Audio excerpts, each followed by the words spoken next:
Can we just talk? Can we just talk about where we're going? Talk to me, talk to me, talk to me, baby. Come and talk to me, my baby. I really wanna. Can we talk for a minute? Hey y'all, we are back recording Can We Talk with Jazz and Nick, and we got a great episode for y'all today. It is the art of people pleasing. Ooh, this gonna be a doozy. A good one. Yes. Okay. The art of people pleasing. All right. So, without further ado, let me introduce to everyone our first guest. Let me make sure I get her intro right. Hold on. All right. So we have. Oh wait. Sorry. Okay, I'm ready now. We have Danielle Hall, who is a board-certified Christian counselor, and mental health coach, who is an advocate for all who recognize and achieve their divine purpose. Additionally, she is a licensed minister, hallelujah, who is continuing looking for ways to enlighten, encourage, and to empower others through this journey called life. And she is also the beloved cousin of our co-host, Jazz. My heart. Hello, Danielle. Hello. Hey y'all, hey. Welcome. Thank you so much. And I'm going to introduce Miss Queenie Love. She is the founder of the Relationship Zone podcast. As a podcast host and community advocate, she is passionate about facilitating challenging discussions and foster healthier relationships and personal growth. So she is all about it. And I love that. Yes. Hi, everyone. Thank you. I also work in the space of social worker as well. I probably should have added that. Awesome. Thank you both so much for joining us. Yes, we are very excited to have you here. So, ladies, in tradition of Can We Talk, we like to ask our guests 2 questions. What is in your heavy rotation this week? What you jamming out to? And the other question is, what have you been reading this week that has really, caught your attention? So we will start with Danielle, going in alphabetical order. Danielle, what have you been listening to, and what have you been reading? So music is a very, very, very major part of my life. So I find myself listening to a lot of stuff, quite frankly. But I will tell you that ever since I attended the One Hallelujah tour that was recently here, I have found myself having on repeat Jonathan McReynolds' song All Along. I mean, it's a real nice little jam, right? Not anything super loud, but it's a reminder that whatever it is that we have gone through, we find ourselves going through, God literally has been there and will be there all along. So that's kind of just been ministering to me. It's nice little groove. Okay. Reading well because I am a published author. Actually, I have a full library of books that are outside of my own, but May 5th will be the 2-year anniversary of my last solo book, Grace to Endure, You Don't Know My Story. So I'm excited about being able to celebrate that. And I've kind of just been revisiting that a little bit. So Grace to Endure, You Don't Know My Story. Author's name is Danielle N. Hall, right? I do have a single, but I have not been listening to my own song. Anyway, Reynolds, All Along. That's what I've been jamming to and have been ministered to by. Okay, I love it. And what about you, Miss Queenie? What have you been jamming out to? Well, I want to just comment to what Danielle said. I went to that Hallelujah One tour too, honey, and I had a good time. And I did not know much about Jonathan, but from listening to him in that concert, I started listening to his music. So I absolutely was. But what I've been listening to actually has been Eddie James, You've Been So Faithful. It's an old gospel song back in the day when I was younger. We used to sing it on the choir. But it's just been something that's been keeping me encouraged while I'm on my healing and recovery journey from having surgery. So that's just been my jam. I've just kept it in heavy rotation for the last couple of weeks. And then what I've been reading is How to Love, and that's written by Thich Nhat Hanh, which is it's just a book, just really just breaking down ways to love and to love better, whether it's in relationships or just throughout this world, because oftentimes we get a little bit, sometimes just become exhausting, right? Trying to love and trying to love right and trying to be loved right. And that book is very tiny. It's a little coffee table read. And I've just been taking it day by day, reading one page at a time. So I love it. I love it. Yeah. Jazzy, what you listening to? I have been listening to Bryson Tiller. He has a new album. Yes, he does. I love it. I'm actually going to his concert. Is it next month? It's in June. Going to see him in June at the Anthem. And been listening to him and been reading, still on my Think and Grow Rich journey. Okay. All right. All right. I love it. I love it. I have been on my Wale kick. I don't know why, but I just been listening to Wale. I don't even know where it came from. I was just like, Wale in a minute. And it just I don't know. But that's what I've been on. I've been listening to Wale.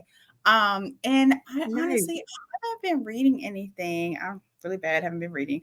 Life just been lifing. So I haven't had a chance to pick up a book or listen to an audiobook or anything like that. So I don't have anything right now, but that's okay. That's okay. We still love me. That's great. I love it. Yeah. Okay. All right. So can we talk? Yes, girl. Let's talk.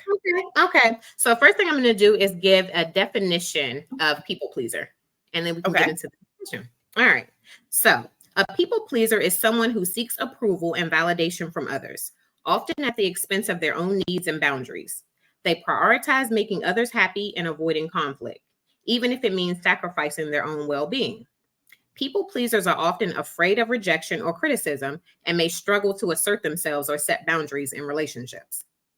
Thank you, ladies, again for joining us. And my first question is, do you consider yourself a people pleaser? Go ahead. I am in recovery. I'm in recovery. Okay. Yes, I was definitely, in the line of work I currently do. I kept hearing people pleaser, and I was like, is that me? And we would run into clients that were people pleasing to their deficit, right? To their own detriment. I'm sorry. And I would be like, wow, maybe I've done that before as well.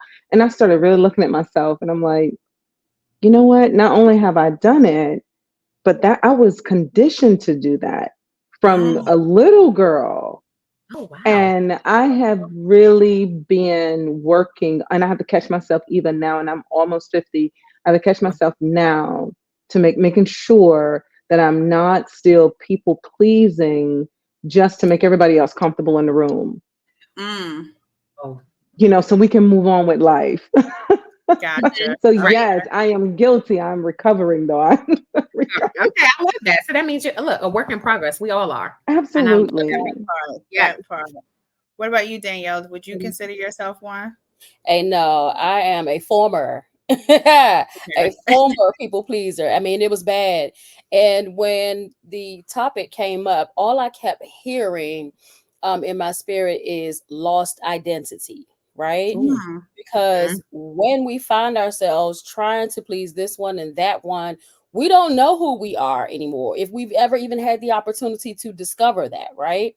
And so to Queenie's point about having been groomed essentially to be a people pleaser, I can relate to that, right? I love my parents to death. And I mean, you know how I feel about my mama, God rest her soul. But my mom, she had a servant's heart, but it was still kind of like a people pleasing, right? There wasn't that balance. So I had to learn as I grew closer to God to be led by the Holy Spirit in my giving, in my serving, because you cannot be all things to all people. And so that meant sometimes having to, I like to say that the word no is both a complete sentence and it's an anointed word, right? So I had to learn how to be able to be okay with saying no. And knowing that I'm doing what I'm led to do. I'm not going to get like super spiritual or super deep, but there actually is a particular scenario, if you will, in the Bible where God was like, no, don't pray for that person. Okay. Because I have something in store for them. And I'll find it and I'll send it to you, Jazz. But I was like, wow, that's kind of wild. God was like, no. And so sometimes we'll find ourselves extending ourselves or spending even ourselves in a direction or a place where God didn't intend for us to do that. So I've learned the hard way how to not be a people pleaser. But at this point in my life, I am so unapologetically me, but I had to learn that. I had to grow into that place. So yeah, I am a former people pleaser. Yes. I Wow. love that. I love it. Wow. I already know you're not, Jasmine. However, Not at all. Not at all. Yeah. And I can't even say why that is, but it's always I've been that way. I've always been that way. Always. So yeah, I'm gonna look out for me and mine. I'm gonna make sure we're good. Everybody else is outside noise. Like pretty much. And that can sound rude to some, but it's the reality, my reality. Yeah. What about you, Boo? oh no, I am definitely wholeheartedly, regretfully a people pleaser. I don't want to be. I don't want to be. I don't. Okay. I mean, there are many times, ladies, where I will sit and be like, okay, let me channel my inner Jasmine. What would Jasmine do? Yes, I am. And to your point, Queenie, it is honestly to my own detriment sometimes, because I find myself being uncomfortable or being bothered by the decision that I have made to make everyone else comfortable. So I am sacrificing. And the crazy part is that I know I do it. And as much as I don't want to, I still find myself doing it. It's kind of like, that is the only way I know how to be. Like, I know it's very bad. I have literally multiple times in my life, I can't even say one time, I have literally asked God, can you make me just a little bit more bitchier? Like, is that possible? Can you make me more, but yeah, that's who I am. I don't want to be. So I might be, coming to sit on somebody's couch because what K Michelle said, scooch over, Danielle. We need to have a conversation. Come on through. But I have to interject this really quick because I am very, very, very passionate when it comes to words. I think it's important for us to know our truths, but at the same time, I am big on telling people, watch what you put behind that I am. All right. Okay. Watch your confession. Yes. Okay. So true. So true. 100%.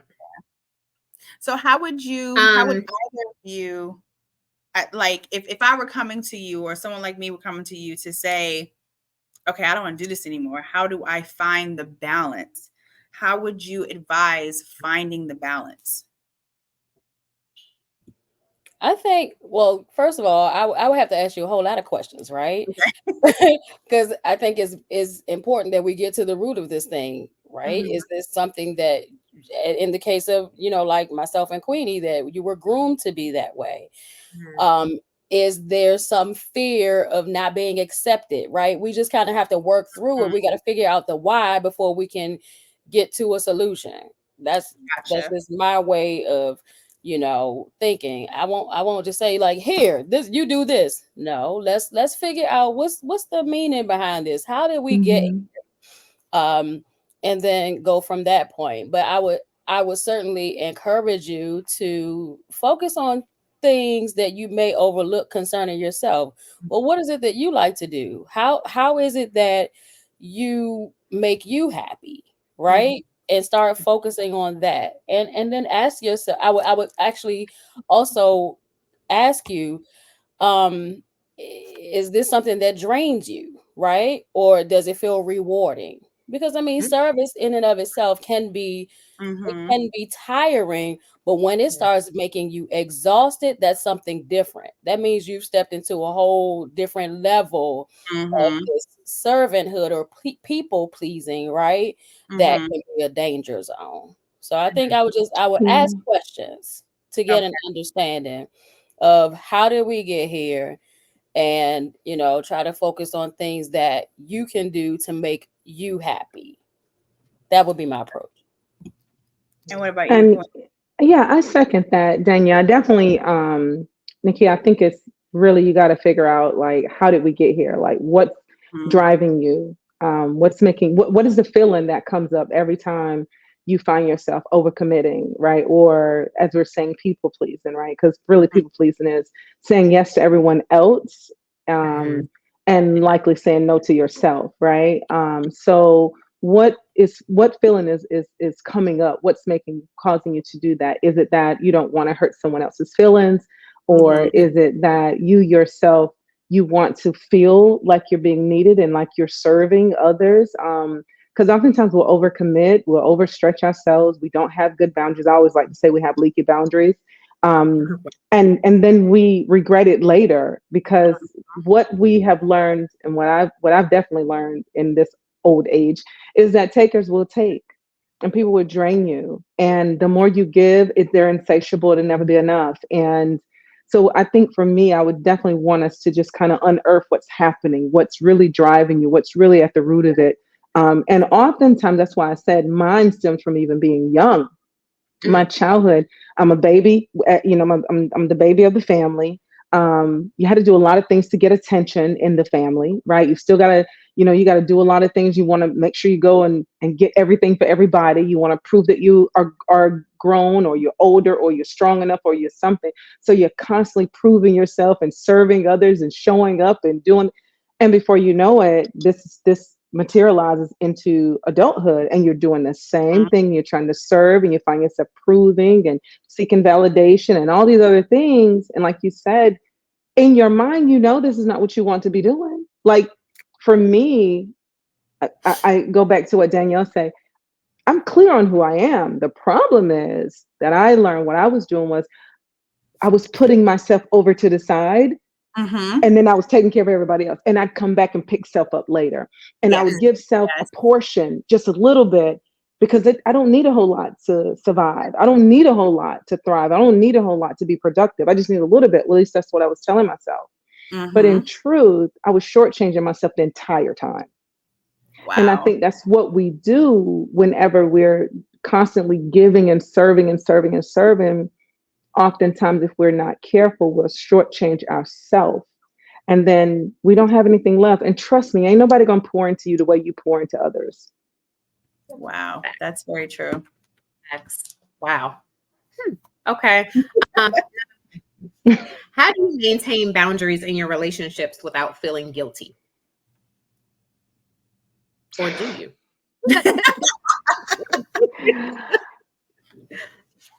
I spoke about leaky boundaries earlier, right? Because I do believe that, and this is something, I speak relationships and on my show all the time. And how do you maintain boundaries without feeling guilty? I think with that, I've learned, because again, I go back to takers will continue to take, especially from givers. And if you're not wise, they will run over you, use you up, and they'll move on, because they never really had any good intentions from you from the start. What I've learned is people that have good intentions for you, they want you to take care of yourself first, and rather than constantly taking care of them. And it'll show up in a relationship. So whenever you set a boundary with an individual that is exhaustive, and he or she is just constantly taken from you, I think you'll see that boundary gets ran over, or it gets moved, or it gets torn completely down. So that's the person I think many of us need to let go back out the door. But I personally want to seek an individual that respects the boundaries and see that I am trying to take care of myself. And as we already established, no is a complete sentence, right? So I got to say no sometimes so I can say yes to myself. So establishing that is, learning to speak up for yourself and not budget on that. And sometimes it will look ugly. Sometimes it will look messy. But at the end of the day, the person that respects that that's where you are, then those are the people that need to stay. Yes. Wow. I love that. Yeah. Danny, you got anything to add to that? Yeah, I mean, I agree. And I'm telling y'all, I'm trying not to be super spiritual, but I'm spiritual. So, I mean, really, life, I will say I have an overwhelming sense of peace about a lot of my decisions now, because I've made this, I've entered this place of resolve in 2021. And that place of resolve for me is I don't want anything or anybody in my life that God doesn't want. And so he started moving people to the side for me, right? I didn't have to do the work. So I don't feel guilt, right? When I feel like I need to make some decisions for myself, he'll let me know when it's time for me to move some things or people around. And I take rest in that. Like it's just that simple. But again, it's a place I had to grow to, right? Right. But hey, I have no problem with telling people, you know what? This isn't the best thing for me right now. I've learned to speak up for myself because for so long, for whatever reason, for many reasons, I was quiet and, sometimes suffering in silence and otherwise just, just dealing by myself in isolation. And I like to, I'll, if you don't mind, I would like to transition into this thought relative to isolation. I tell people there's a difference between isolation and solitude. Isolation is when you just all by yourself with your thoughts, but solitude, you kind of welcome God into that space with you, and he can kind of speak to you and minister to you, so you're not like alone with your thoughts, because our thoughts be thinking, right? Or our thoughts be thoughting. I know that's not proper grammar, but yes. And so I mean, but we all understand it. Yes, we do. We definitely so I know a coping mechanism for me when I feel overwhelmed. Sometimes I have to retreat to solitude. So that means putting some people in my life on pause. And those who are close enough to me, they understand and they know that. So I feel like I have the right people in my life right now to get me. And if they're not the right people, then Big G is what I like to call them out of respect. Big G gonna go ahead and move them out the way. Yes, Big G. I love it. I love that. So how do you feel like you prioritize, just well, I guess you kind of touched on that, just prioritizing your own needs versus, those of others.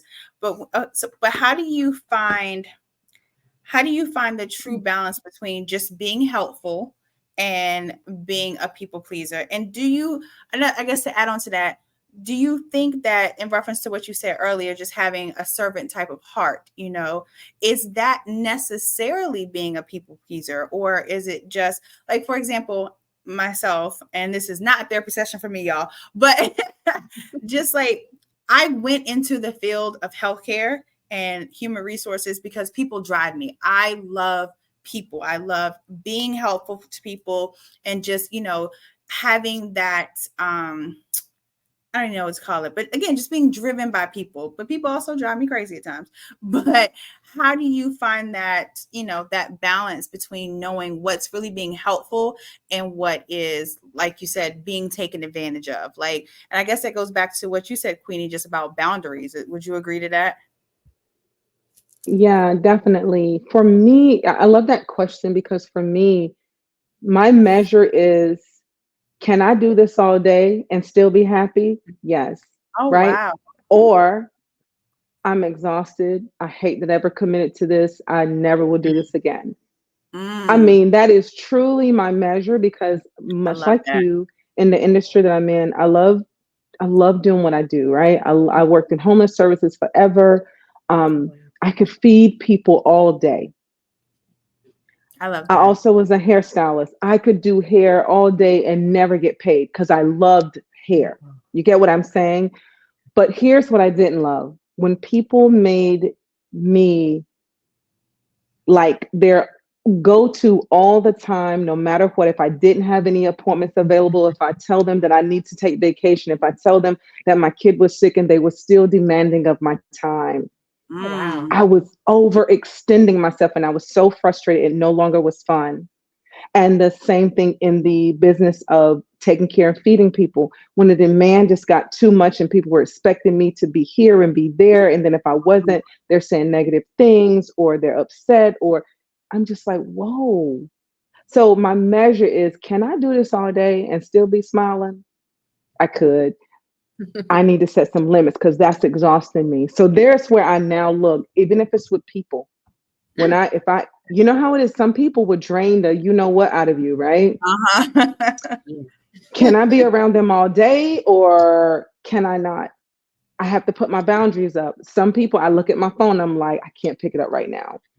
I can't Yes. think of that right now. I Then do there's that others too. right behind them, a person that I know energizes me. I'm like, oh my God, hey boo, what's up, girl? Yes, Uh-huh. You get what I'm saying? So I exactly. think that Yes. we set these boundaries, even if they're spoken or unspoken. I think we learn that certain places we can go, certain places we need to really like put on the calendar. I can do that on this day for 30 minutes, and that's it.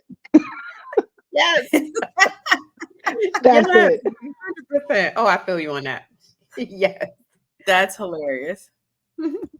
So, I mean, my Danny. thought relative to that, because you posed the question relative to the servant's heart. So, like I said, I mean, both of my parents were givers. They were servers. They took care of people in the neighborhood.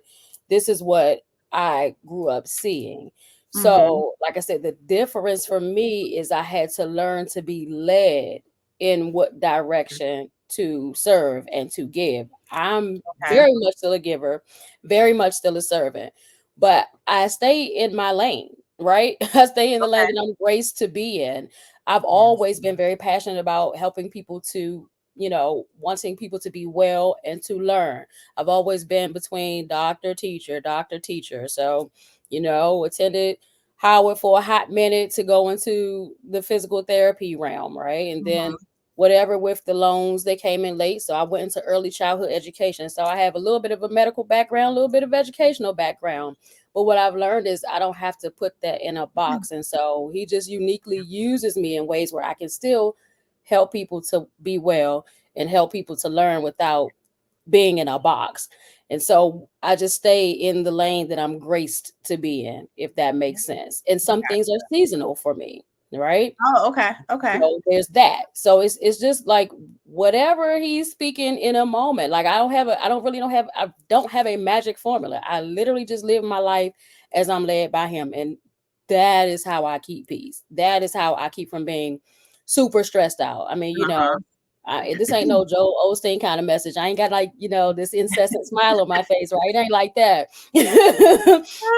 But I do have inner peace because Yes. I just go with his flow. That's Yes. just what works for me. Good old Joel. Yeah. He got all the happy stories, right? Right, exactly. All of them.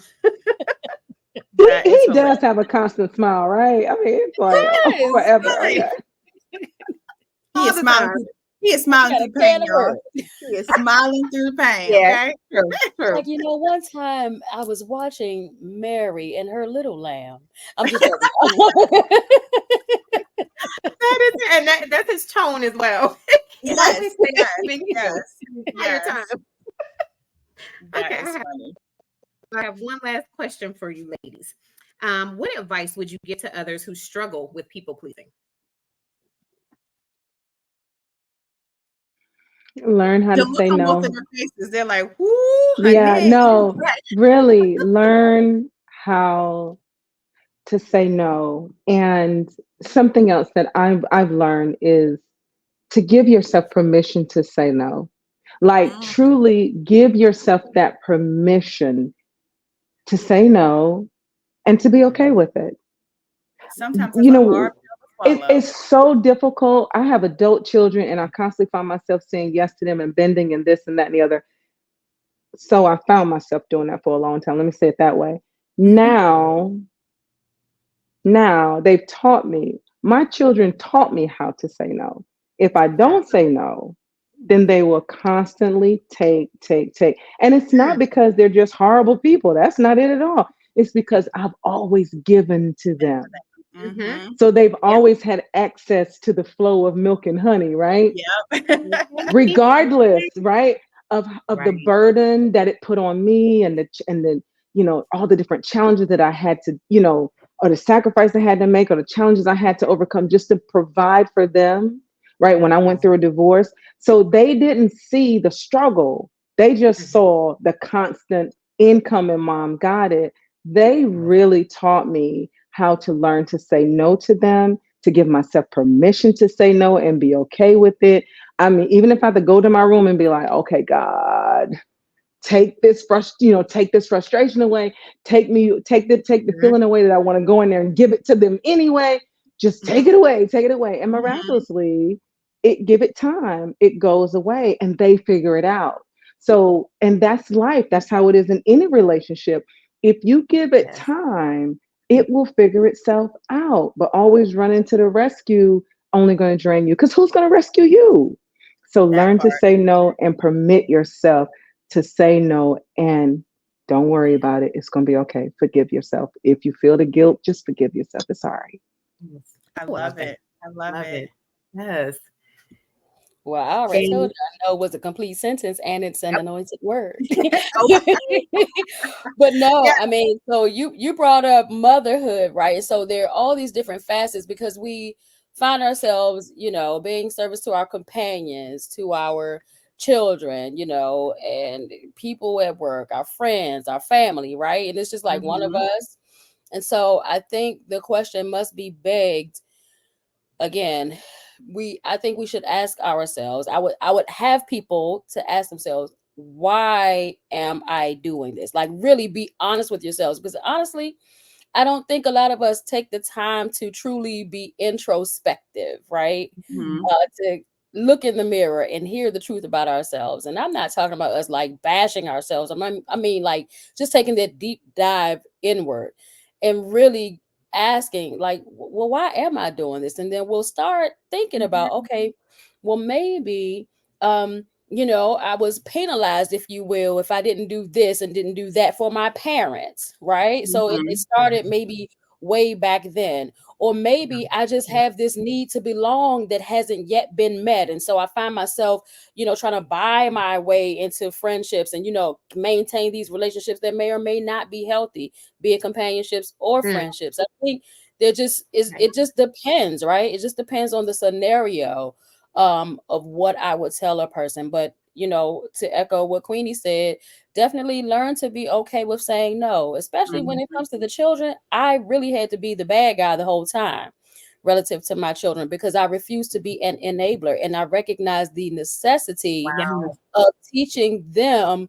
Mm, to be comfortable with hearing no. Because, right, if you right. tell your children yes all the time and you've given them everything they need, how do they go into the world and accept a no that they're That's going to true. receive at some point, right? That would Yes. be Mhm. traumatizing. That would be devastating. So it was kind of Mm, like, I remember my mother. I, I was an honor roll student all my life, and I asked for some Reebok Classics, y'all. My mom made me wait an entire semester. That's 4.5 months before she Mhm. would buy those tennis shoes. And I was like, I forgot I even wanted them.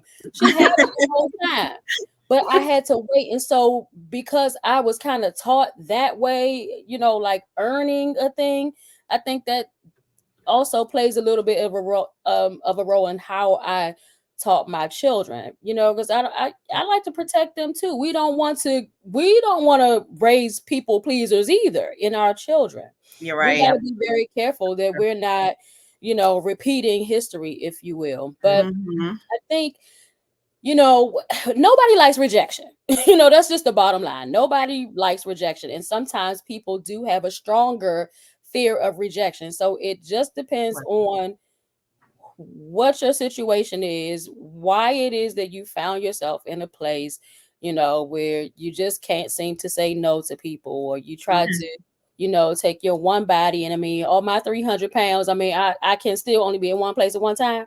Like, I can't have, like, 20 pounds over here, 20 over there. Right. I just can't, right? Oh, if we could. I mean, it just is what it is. And for this year, I try to, like, since I think 2015, I've been having like these missions for, that I set for every year. I don't do New Year resolutions. I do missions. And so this year's mission is pace productivity. I told my supervisor, I was like, hey, my mission for this year is pace productivity. I'm gonna do my work, but I'm gonna pace myself. Mm. So No, I just, that's if yes. you give people expectations off the break, that's another thing. Clearly communicate expectations. Yes. And Mhm. teach people how to treat you. I love that. Yes, that is Pace very Love true. that. productivity. I'm Mm, going to take that back with me to work. I love that. Yay. I love that. I love it. I love it. Oh my goodness, that was wow. awesome. Oh, that was some good gems, y'all. That was some good. I Yes. really So think many. Jasmine wanted to do this show low key. She was trying to get therapize me. You know I love you, girl. You know I love you. But these talks are very therapeutic, right? It really doesn't matter the topic. They become so therapeutic because we're able to share different perspectives and know that we're not alone in certain struggles and certain experiences. So it's always good to have these. I love it. I love agree, it. but can we not ignore like the elephant that's not in this particular room, right? But there's the big elephant that happens to be in rooms, and that's the N word. And I'm not talking about NIGGA N word. I'm talking about like narcissists, right? Mm. When you found yourself attached to one, you can also kind of find yourself into this people pleasing mode. So I think Yeah. we need to assess the relationships that we have, and okay, are we in a give, kind of Yeah. relationship, or is it give and take? And someone told me, someone very dear to me, God rest his soul, love seeks to give where lust seeks to take, right? Absolutely. So I was in a very lengthy relationship with someone over 20 years of my life, and I'm only 45, so I'm saying what I'm saying, with someone who actually used to say to me, "You're only as good as your last deed." Wow. Oh my word. Wow. Yeah, those were words that I actually would hear in this situation when I was all right. So look, I think you gotta kind of assess who are you connected to, and the pressure that statement puts on one. That's a lot. I mean, I felt that. That's a heavy pressure. Chills. Yeah, it's a reality that I live. But when I tell you no, former people pleaser. Right. Exactly. Not again. I love it. Yeah. I know the sign. You know when to run. Right.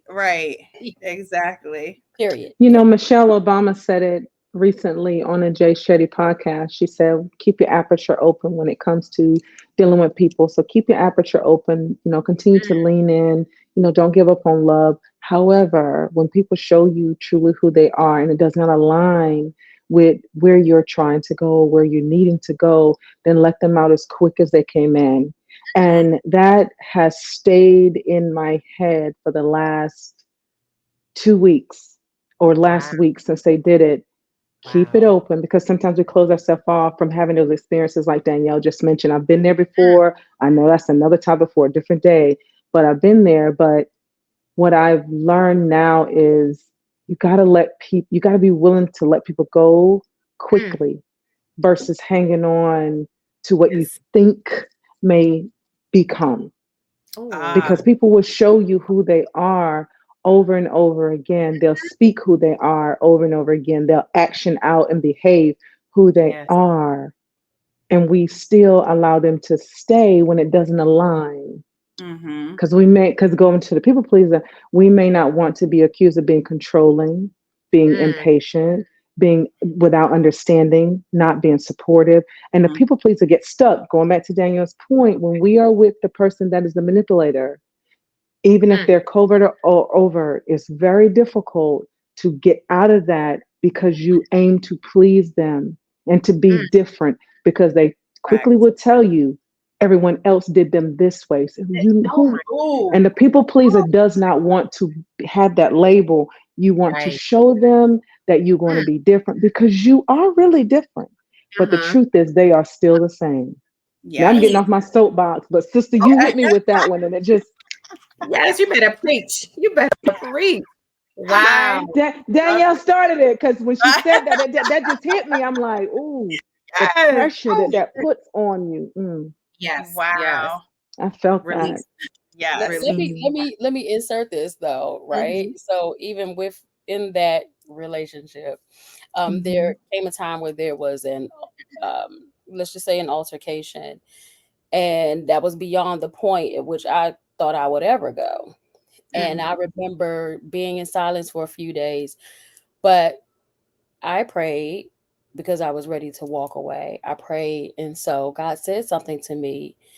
And it literally wasn't until this year that I got the actual revelation of what he said. And I was mad at God for some years. But what he said to me was, have I ever left you hanging? in that state of mind at that time, what I understood was, I've never left you hanging, so you can't leave them hanging. Yeah. But what he was saying to me is, I got you. You're It's free. okay to walk away. Oh, Lord, have And I mercy. missed Yeah. it. I missed it. So more years of my life Yeah. under that Yeah. kind of scenario, that kind of environment, right? Yeah. Because I Yeah. missed the memo. I heard the Yeah. message. I just misunderstood what was said. Yeah, Wow. absolutely. Yeah, because Oh. it taps into who wants to be the person to abandon, right? Yep. God will never leave us or forsake us. So why would we? I totally get. I know how you could miss that, honey. but you got it when you got it. Amen. That you got it. Mhm. Wow. Oh, Goodness. Been there. Y'all are dropping the diamonds. I mean, You invited me, so and I'm being real toned down. Me too. I love it. I love it. Wow. Oh my gosh. Goodness. We definitely We gonna have to have y'all back. part 2. Exactly. I would love I have to that. have a part 2 and definitely have you guys back because this was I would love was that. amazing. Yes. Please. We like to end our show with a motivational moment. So just to give people something to think about throughout the week and, just kind of give them a little boost. So I found this and I thought it was really, really good considering the fact that there are things that I'm thinking about that I want to do with my future. And so it just kind of hit home.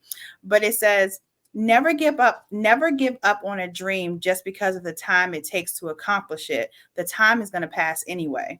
And I was like, oh, okay. I like that because I'm always finding myself putting myself on a time. I'm just like, oh, I should have this done by this, without allowing myself grace. But I definitely felt that one. So that is our motivational moment for the week. Again, ladies, we are so thankful that you took the time to be here with us today and to have this conversation. Like I said, we are definitely going to have a part 2 because there are so many more questions that we have for you guys and we need you to drop those jewels. Okay. So again, we love and appreciate you. So thank you so much. Thank you for having us. It's been a pleasure. Sure. It's been a pleasure. I'm so happy to meet you, Miss Queenie. Oh, same here. It's such an honor to be here. Thank you so much, Jazz. This was great. I love what you ladies are doing. Keep doing it. Thank you so much. Thank you. Can we just talk? Can we just talk about where we're going? Talk to me, baby. Come and talk